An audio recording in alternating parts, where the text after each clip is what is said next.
Venezuela की जंग का पहला अध्याय समाप्त हो चुका है, लेकिन क्या सच में ऐसा है? क्या लैटिन अमेरिका में अपना प्रभाव बढ़ाने में जुटे रूस और चीन इस मौके को ऐसे ही जाने देंगे? क्योंकि वेनेजुएला में अमेरिका अगर अपने समर्थन वाली सरकार बना भी लेता है तो क्या उसे मादुरो और ह्यूगो चावेज के समर्थन से आगे चलने दिया जाएगा? क्या चीन और रूस मिलकर इसे यूक्रेन जंग की तरह बना सकते हैं, या फिर अमेरिका के खिलाफ एक प्रॉक्सी वॉर छिड़ी जा सकती है? जानिए वेनेजुएला पर ट्रंप के हमले के बाद किस तरह की आशंकाएं उभरती नजर आ रही हैं।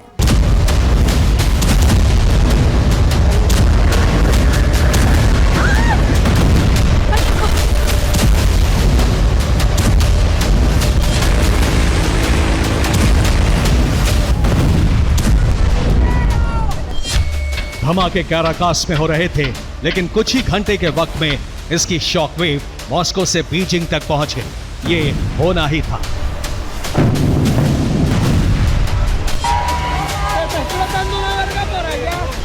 क्योंकि अमेरिका ने जिस वक्त हमले किए उससे ठीक पहले वेनेजुएला के राष्ट्रपति चीन के राष्ट्रपति शी जिनपिंग के विशेष दूत से मिले थे। तनावपूर्ण माहौल में जिनपिंग के विशेष दूत का कैराकास में मौजूद होना एक बड़ा संकेत है। यानी बीते 3 महीने से जारी इस तनाव के बीच चीन और रूस वेनेजुएला के साथ खड़े थे और अमेरिका के खिलाफ एक बड़े युद्ध की जमीन तैयार की जा रही थी।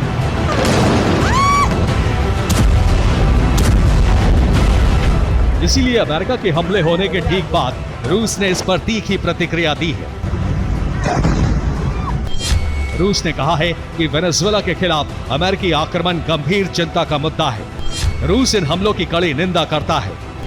यूएन सुरक्षा परिषद की मीटिंग तुरंत बुलाई जाए। हमले करने के लिए अमेरिका के सभी तर्क निराधार हैं।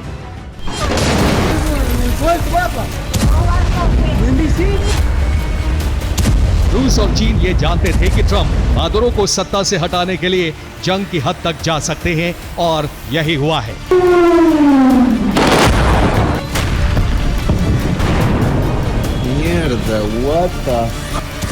अब रूस और चीन मिलकर इस जंग का फायदा अपने हित में उठा सकते हैं। अमेरिका के दोनों दुश्मन खुलकर वेनेजुएला का साथ नहीं देंगे, लेकिन वेनेजुएला को अमेरिका से लड़ने के लिए हथियार पहले से ही दिए जा रहे हैं।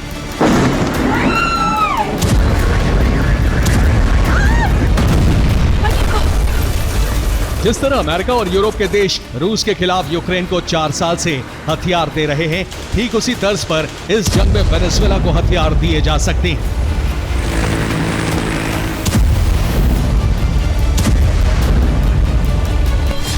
वेनेजुएला के राष्ट्रपति को गिरफ्तार कर लिया गया है, लेकिन वेनेजुएला का सरकारी ढांचा नहीं टूटा है। वेनेजुएला के उपराष्ट्रपति, संसद के स्पीकर, रक्षा मंत्री और विदेश मंत्री कार्यवाहक सरकार चला सकते हैं। ये मिलकर मादुरो की गिरफ्तारी पर अमेरिका के खिलाफ जंग छेड़ सकते हैं।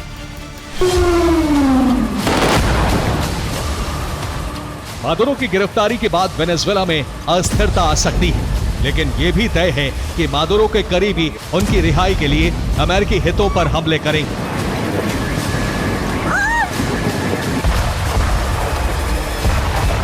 इस जंग में रूस और चीन मिलकर वेनेजुएला के साथ खड़े हो सकते हैं। रिपोर्ट है कि बीते 3 महीने से वेनेजुएला कामिकाज़े ड्रोन का बड़ा जखीरा जमा कर रहा है। कई देशों के इंटेलिजेंस का दावा है कि रूस की शैडो फ्लीट के जरिए कामिकाज़े ड्रोन सप्लाई किए जा रहे हैं।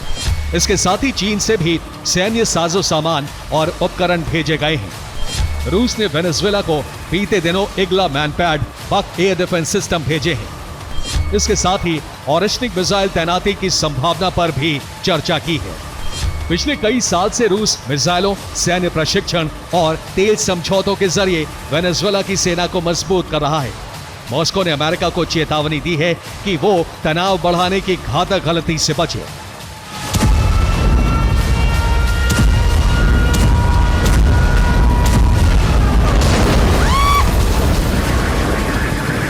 अगर रूस और चीन के हथियार वेनेजुएला की जमीन पर पहुंचते हैं तो वैसा ही सिरदर्द होगा जैसा यूक्रेन रूस के लिए बन चुका है।